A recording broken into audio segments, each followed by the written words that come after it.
Ya, oke.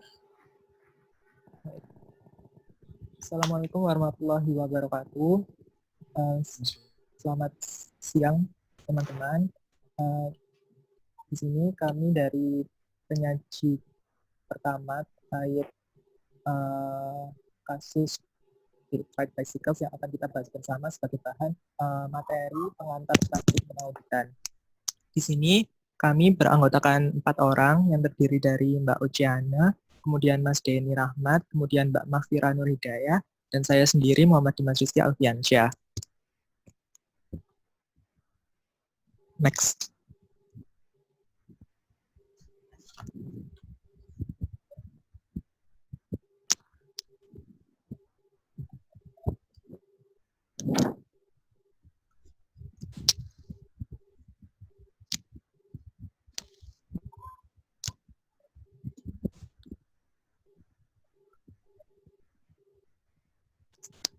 Baik, sebelum melakukan praktik pengauditan terhadap suatu klien, terlebih dahulu kita harus mengetahui background atau informasi yang bisa kita dapatkan dari klien tersebut.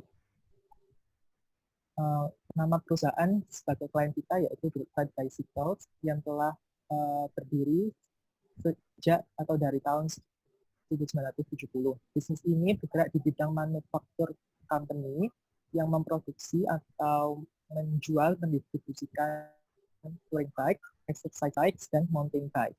Kemudian bisnis ini berasal dari Eastern Texas yang bisnis prosesnya telah merambah ke bidang automasi proses produksi, di mana bisnis proses automation proses tersebut telah mengurangi jumlah tenaga kerja yang dibutuhkan yang awalnya 3.000 pekerja menjadi 2.000 pekerja. Baik, kemudian rantai distribusi dari Verified Bicycles Inc. ini bermula dari home base-nya di Eastern Texas tadi. Kemudian Verified memiliki beberapa regional distribution atau distributor di Amerika yang juga berfungsi sebagai warehouse mereka atau gudang mereka. Kemudian mereka akan mendistribusikan produknya kepada license dealers di seluruh Amerika. Kemudian terdapat fakta yang ditemukan di Verified Bicycles Inc. tersebut, di mana mereka menghadapi banyak persaingan industri manufaktur sepeda, baik di Amerika maupun industri manufaktur atau produsen dari luar Amerika, di mana hal ini menjadikan banyak para manajernya di bidang manajer pemasaran dan pengendali produksinya yang meninggalkan atau keluar dari perusahaan. Untuk merespon permasalahan tersebut, perusahaan kembali untuk meng-hire tim manajemen yang sebelumnya belum pernah atau tidak pernah dicukupi dengan kemampuan atau deskripsi pekerjaan serta training yang belum pernah diberikan. Next. Kemudian terkait dengan audit engagement atau perikatan auditnya, di mana Bicycle Inc. ini diaudit oleh KAP bernama Dennis Fulton & Co. yang memiliki audit tim sebagai berikut, yaitu Richard Derrick sebagai senior auditor, kemudian Cheryl Lucas sebagai asisten auditor, kemudian Shirley Ross sebagai asisten auditor, kemudian students, di mana students ini adalah kita semua yang sama-sama belajar tentang bagaimana praktik pengauditan di sebuah perusahaan. Ya. Oke. Iya. Kemudian Verified personel atau personel bisnis dari Verified itu dipimpin oleh Lawton, di mana dia mulai menyadari bahwa fungsi akuntansi merupakan fungsi yang penting bagi perusahaannya, di mana fungsi akuntansi tersebut telah menerima alokasi sumber daya selama beberapa tahun. Meskipun fungsi akuntansi tersebut beroperasi relatif kecil, tapi fungsi akuntansi tersebut terdiri dari staf yang kompeten dan dapat dipercaya. Kemudian berefleksi pada pilihan Lawton untuk memimpin perusahaannya, ia menggunakan centralized management atau manajemen yang terpusat, di mana Lawton ini mempertimbangkan tujuan-tujuan dan rencana strategik dengan sedikit masukan dari manajer yang lain. Ketika strategic plan dan objektif ini telah dipertimbangkan,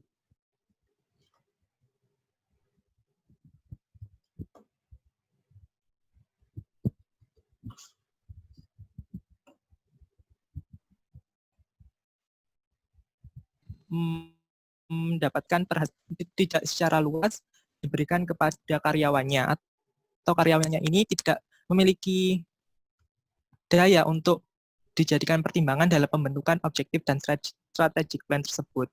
Tetapi strategic plan dan objektif ini disajikan untuk mendapatkan feedback dan persetujuan oleh Board of Directors meeting atau rapat Dewan Direksi. Secara private, beberapa manajer dan direksi percaya bahwa tujuan objektif yang dikemukakan oleh Lautans ini terlalu optimistik dan kecil kemungkinan untuk dapat dicapai. Next. Nah, untuk mengatasi masalah ini, Lawton ini telah membuat sebuah tim yang terdiri dari Small Enterprise Risk Management Team, yang terdiri dari manajer-manajer yang memiliki keahlian dalam bidang keuangan, pemasaran, dan produksi. Next.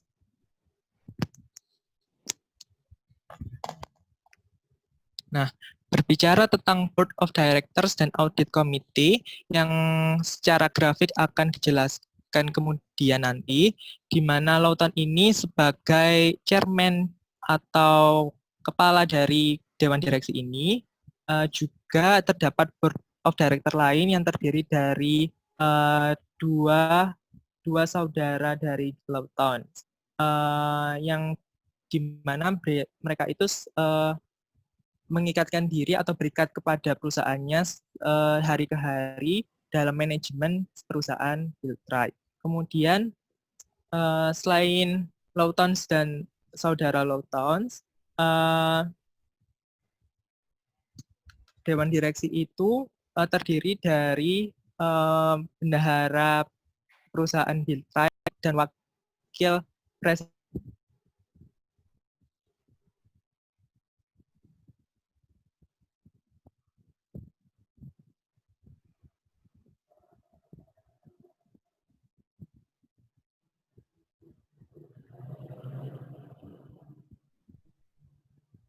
dan ayahnya Lawtons. Kemudian Dewan Direksi tersebut memiliki rapat secara rutin 3 bulan sekali, setiap bulan Maret, Juni, September, dan Desember. Pada rapat pada bulan Desember, top managers dari Billtrade Company ini menyajikan kepada direksi terkait anggaran tahun depan dan analisis setiap variansi anggaran tersebut dalam tahun berjalan pada bulan November. Anggota Dewan Direksi kemudian menerima anggaran tersebut dan analisis variannya 2 minggu sebelum rapat di bulan Desember. Diberikan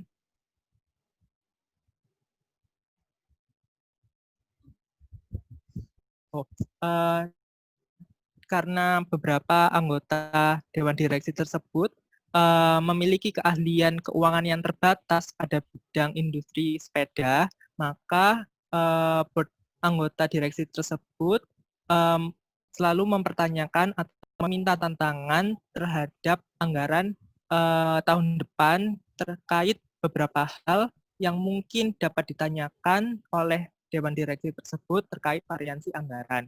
Jadi penyusunan anggarannya itu mengapa timbul angka-angka demikian. Next. Jadi itu tadi tentang Board of Directors. Kemudian tentang Audit Committee-nya, ini itu terdiri dari komite audit yang berasal dari eksternal Billtrade perusahaan Billtrade tersebut. Jadi dia itu secara eksklusif anggota eksternal yang tidak terikat dengan perusahaan. Kemudian audit committee ini pada setiap rapat direksi pada bulan Juni dan Desember, komite audit ini juga bergabung kepada rapat tersebut, juga mengundang partner auditor eksternal, kemudian ada direktur dari internal audit, kemudian adalah dan juga pengendali, yang mereka itu menjelaskan secara singkat temuan-temuan audit dan persetujuan atas lingkup aktivitas audit yang direncanakan. Oke. Baik. Kemudian Selanjutnya akuntansi dan sistem informasi. Next. Akuntansi dan sistem informasi ini yang pertama adalah pemrosesan transaksi yang di dalamnya ada buku besar, piutang, akun hutang, dan penggajian. Yang dari laporan keuangan tersebut, manajer bagian ini akan melaporkan ke Smith, yang selanjutnya 3 staf auditor tersebut melaporkan ke direktur audit internal. Yang selanjutnya adalah Harold Cannon selaku informasi manajer teknologi informasi dan Nancy Carling selaku manajer informasi manajemen. Dari Departemen Cannon sendiri itu di dalamnya ada entry data, pemrosesan data, kontrol, dan analisis sistem dan perubahan sistem. Sedangkan di Departemen Carling sendiri bagiannya itu ada analisis data, analisis statistik, koordinasi anggaran, dan pembuatan laporan. Dari hasil tersebut dilaporkan ke Direktur CBIS, Computer Based Information System. Next.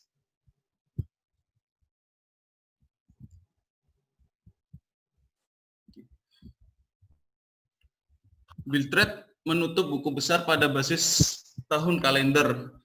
Keuangan tersebut tidak diaudit tapi disusun setiap triwulan dan ditinjau oleh Dennis Vaughan NCO, yaitu selaku audit eksternal yang ditunjuk oleh perusahaan Billtrade. Untuk terkait sistem informasi akuntansinya yang termasuk buku besar, persediaan, piutang, hutang, dan aset perusahaan sudah dikomputerisasi sejak tahun 1982 dan ditingkatkan lagi sampai terakhir menggunakan sistem real time. Perusahaan telah menyediakan auditor dengan saldo akhir tahun yang disesuaikan dan satu set laporan keuangan yang lengkap bersama dengan jadwal pendukung, bisa dilihat di BR nomor 2 sampai nomor 6. Yang selanjutnya adalah staf audit internal Billtrade yang terdiri dari 3 anggota, ditambahkan direktur dipandang oleh perusahaan audit eksternal sebagai kompeten. Grup audit internal melakukan evaluasi proses penting secara berulang, dilakukan antara 10 sampai 14 bulan sekali, berfungsi pada proyek-proyek khusus yang sebagaimana yang telah dijamin oleh perusahaan. Setiap kelemahan dalam akuntansi dan sistem informasi segera dilaporkan ke grup, dan yang bertanggung jawab di dalamnya adalah manajer fungsi. Direktur audit internal melaporkan langsung ke grup dan juga membuat presentasi, rekomendasi, dan temuan secara berkala kepada lautan and committee auditnya. Kemudian ada strengths and weakness. Strengths yang pertama, Dewan Direksi bertemu 4 kali sepanjang tahun. Yang kedua, komite audit terdiri dari anggota eksternal secara eksklusif. Yang ketiga, pada bulan Juni dan Desember, komite audit mengadakan pertemuan bersama dengan mitra auditor eksternal, direktur audit internal, dan pengontrol untuk diberi pengarahan tentang temuan audit dan menyetujui ruang lingkup kegiatan audit yang direncanakan. Juga perubahan signifikan dalam pengendalian internal atas pelaporan keuangan disajikan dan dijelaskan. Yang keempat, komite audit dan komite kompensasi menyetujui rekomendasi dari pengontrol sehubungan dengan penunjukan tahunan auditor eksternal dan kompensasi dan retensi direktur audit internal. Staf audit internal Billtrade yang terdiri dari 3 anggota ditambah direktur dipandang oleh perusahaan audit eksternal kami sebagai kompeten. Grup audit internal melakukan evaluasi proses penting secara berulang, biasanya setiap 10 hingga 14 bulan. Selain itu, kelompok ini mengerjakan proyek-proyek khusus seperti yang dijamin. Lalu, setiap kelemahan dalam sistem akuntansi dan informasi dilaporkan segera ke GROWTH dan manajer fungsi yang bertanggung jawab. Direktur audit internal melaporkan langsung ke GROWTH dan juga membuat presentasi rekomendasi dan temuan secara berkala kepada lakukan dan komite audit. Kemudian GROWTH adalah pengendali korporat dan bukan anggota dewan direksi. Lalu ada beberapa anggota manajemen yang mengabaikan tugas-tugas pengontrol, people protection, direktur sumber daya manusia, pemasaran, dan bendahara. Korporasi memiliki pemisahan tugas yang baik yang bekerja di bawah pengendali, wakil direktur produksi, direktur sumber daya manusia, wakil direktur pemasaran, dan bendahara. Kemudian ada strength pemisahan tugas. Ada pemisahan tugas antara bagian cost accounting dan transaction processing. Kemudian tes kontrolnya observasi, melacak accounts payable dan payroll. Dan kedua ada akses ke aset, penerimaan deposit lengkap. Test of controlnya memvouching jumlah jurnal penerimaan kas untuk laporan bank. Kemudian ada deposito bank dibuat oleh orang yang tidak menyiapkan deposit. Test of controlnya observasi, bertanya. Yang ketiga input control. Semua penerimaan surat dicatat untuk keperluan pengendalian. Test of controlnya observasi, meneliti daftar penerimaan surat. Yang keempat ada proses kontrol, ada cash prelist rekonsiliasi setiap hari. Kemudian test of controlnya observasi, meninjau rekonsiliasi mencatat inisial yang melakukan rekonsiliasi. Kemudian ada weakness. Yang pertama, direksi terdiri dari Lawton sebagai presiden atau CEO dan ketua dewan direksi. Kemudian bendahara dari dua saudara kandung dari Lawton dan McAfee. Kemudian wakil presidennya ada Evening dan wakil presiden pemasarannya ada Gibson. Anggota eksternalnya dari rekan bisnis lama ayah Lawton. Errornya adalah tanggung jawab untuk pencurian ataupun melakukan kesalahan lain tidak mungkin dideteksi. Kemudian prosedur substantifnya adalah menambahkan setidaknya satu orang luar bukan kerabat maupun kenalan dalam departemen tersebut. Kemudian selanjutnya tidak ada pemisahan tugas yang besar agar manajemen tingkat atas dan independensi. Errornya adanya gangguan dalam melaksanakan tugas masing-masing. Prosedur substantifnya memeriksa dan memastikan manajemen tingkat dan independensi melakukan tugas dengan baik. Yang ketiga ada anggota eksternal dan saudara kandung Lawton memiliki keahlian keuangan yang terbatas dalam industri sepeda. Anggota dewan tidak benar-benar mempertanyakan atau menentang anggaran yang akan datang. Errornya tanggung jawab untuk pencurian tidak mudah dideteksi. Prosedur substantif melakukan pemeriksaan laporan keuangan secara rinci atas penerimaan kas, pencatatan piutang maupun hutang, analisis keterkaitan antara penjualan piutang dan pengumpulan kas. Selanjutnya, manajemen pemasaran dan pengendalian memiliki tuntutan tinggi pada target kinerja dan imbalan. Keuangan yang tinggi untuk mencapai tolok ukur mereka. Errornya banyak manajer kontrol pemasaran dan produksi meninggalkan perusahaan untuk peluang di tempat lain. Prosedur substantifnya mengurangi tuntutan terhadap target kinerja. Kemudian kelemahannya ada banyak perekrutan baru ke tim manajemen yang belum diberikan deskripsi atau pelatihan yang cukup untuk tugas, pengetahuan, dan keterampilan yang dibutuhkan. Akan banyak kesalahan kerja yang terjadi akibat belum menguasai pekerjaan. Prosedur substantifnya melakukan pengecekan dan meninjau kembali terhadap tugas yang diberikan.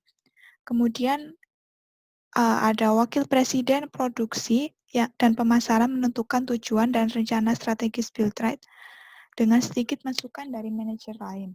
Setelah ini ditentukan mereka tidak disebarluaskan kepada karyawan, tetapi disajikan untuk umpan balik dan persetujuan di rapat dewan direktur. Kemudian errornya terlalu sentralis tanpa mempertimbangkan masukan karyawan yang mengetahui kondisi lapangan perusahaan. Kemudian prosedur substantifnya melakukan pengumpulan data dan informasi dari karyawan untuk mengetahui masukan dan kondisi lapangan perusahaan. Dan yang terakhir, manajemen risiko dalam produksi dan pengadaan barang diketahui agak lemah. Ini melibatkan pelaporan keuangan dan masalah sistem informasi. Kemudian errornya, manajemen dapat memasukkan produksi dan pengadaan barang. Prosedur substantifnya melakukan inspeksi persediaan secara mendadak, melakukan pemeriksaan laporan keuangan, dan sistem informasi.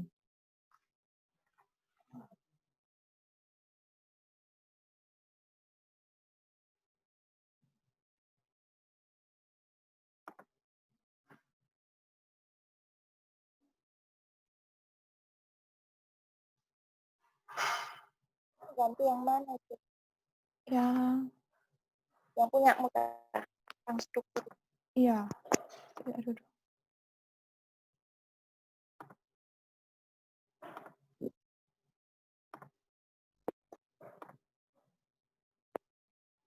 Oke, kemudian ini ada organizational chart. Di sini Layton sebagai CEO Chairman BOD. Kemudian ada dua saudara Layton, M. McAfee, Fennick, dan Gibson. Itu sebagai external members.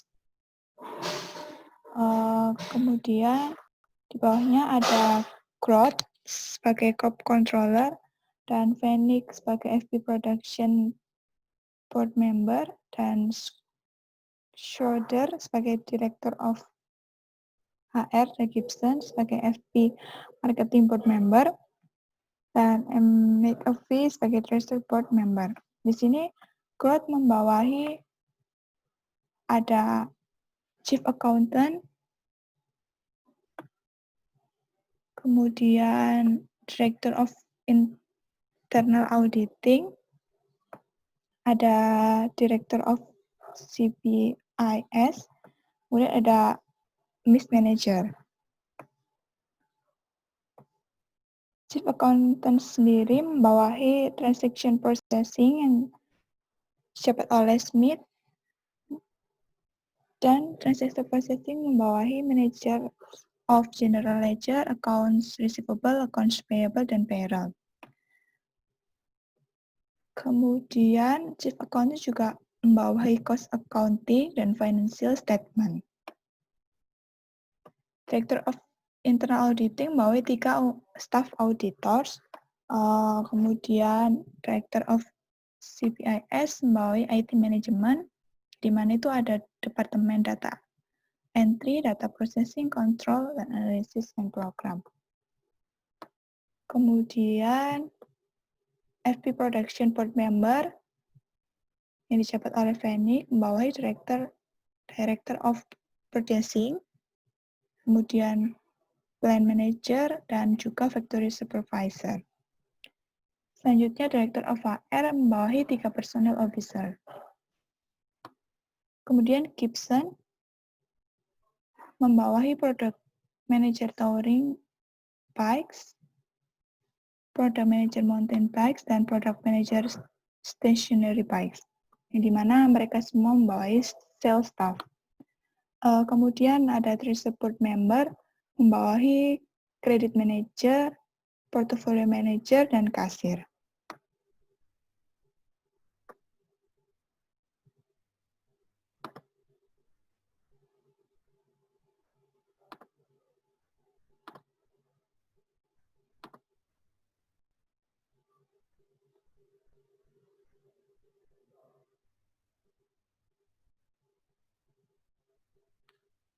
Halo?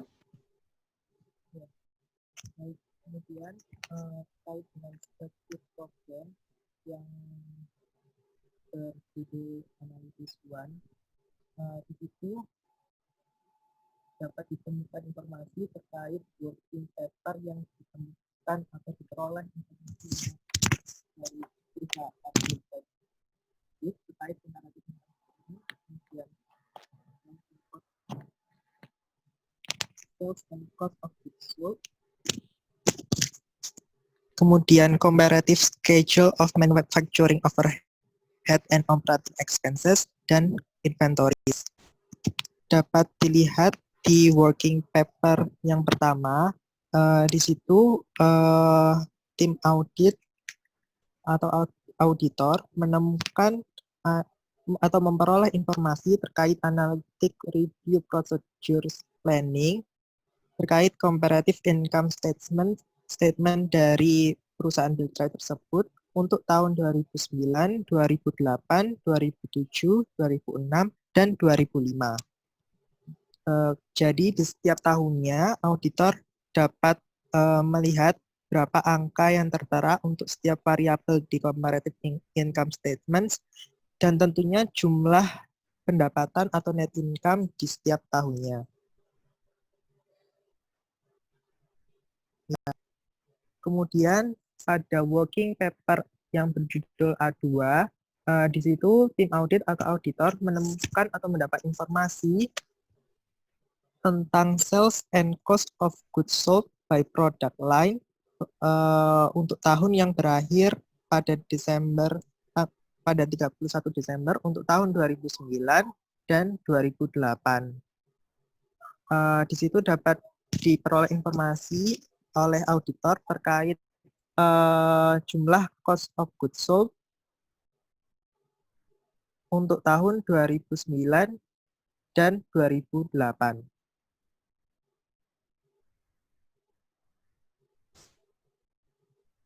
Kemudian untuk working paper yang berjudul A3, auditor dapat memperoleh informasi terkait comparative schedules of manufacturing overhead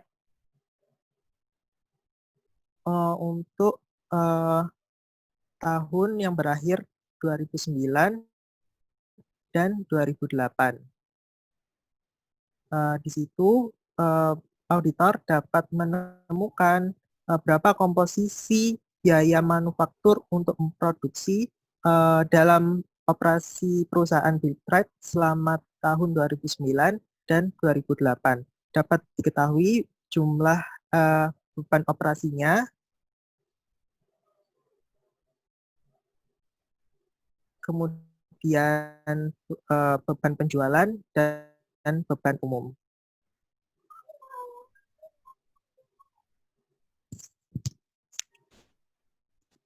Kemudian working paper terakhir yang berjudul A4 dapat diketahui posisi inventory perusahaan untuk tahun yang berakhir 2009 dan 2008. Di situ dapat ditemukan informasi terkait total finished good inventory-nya, kemudian total material and purchase part-nya. Begitu pula untuk tahun 2008. Baik, sekian presentasi dari kelompok kami. Kurang lebihnya mohon maaf. Terima kasih. Wassalamualaikum warahmatullahi wabarakatuh.